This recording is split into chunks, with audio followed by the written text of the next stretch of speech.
convert, is it, I mean, I've heard different things of what, you're a ger from the time you're born to the time you go, because wherever you were at any point in your life, you're a stranger. So you're born into a family that you're a stranger to. And then, you come to your place in life where you are drawn to it, and then again, even to Chassidus later on, if you're considering birthday. What is the best way to handle your previous life? I've heard people say, and I know converts who said, you gotta just you just gotta cut your ties, you gotta move forward, you've gotta kind of leave that behind in order for you to express your soul the way it's really meant to be in the world. Is that a practical thing to do? Do you mean relationships? Yes, relationships with your family and your brothers and your sisters. And, there's a lot of, angst in that when you choose to become Jewish from a family that's not. I don't think that Rebbe would agree with that at all. Period. There's a famous rabbi in Israel, his name is Rabbi Gafni. He's a true scholar, a holy Jew.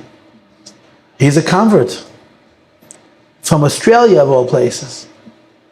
And the Rebbe gave him very specific instructions about how to maintain his relationship with his family. He was told to visit with certain regularity and to show enormous respect for his parents and his siblings, and to appreciate that he's the one who made the change. It's on him to include them in his world and for him to be included in their world, rather than to blame them for not understanding. You're asking a real question.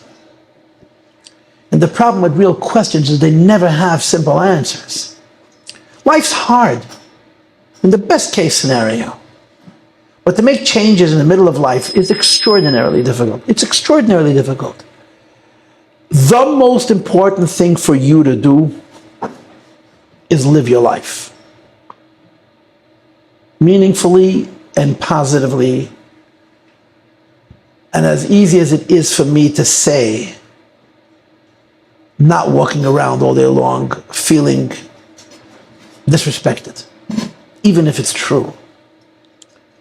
Everything else has to come second.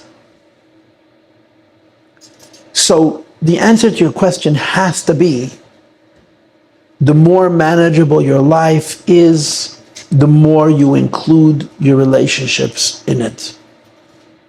As your life, what happens to people in general, unless they mess it up, young people are very energetic and they're very ambitious, but they don't really have a life yet.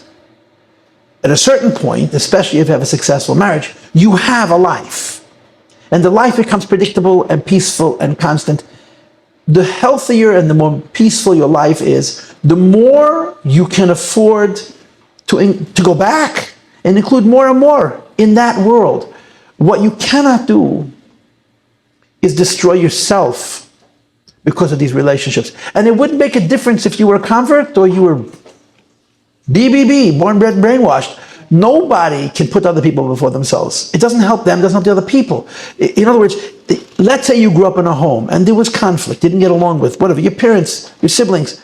Judaism does not ever allow us to throw people away. But Judaism doesn't allow us to throw ourselves away either. So you have to come first. Your spouse has to come second. Your family has to come third.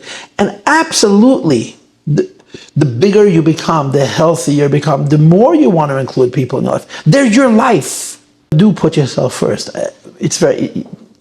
Don't feel like, even though the truth is, there is an automatic guilt. You changed. You went away. And you do have a certain responsibility because of that. But you got to take care of you. I think that's an answer.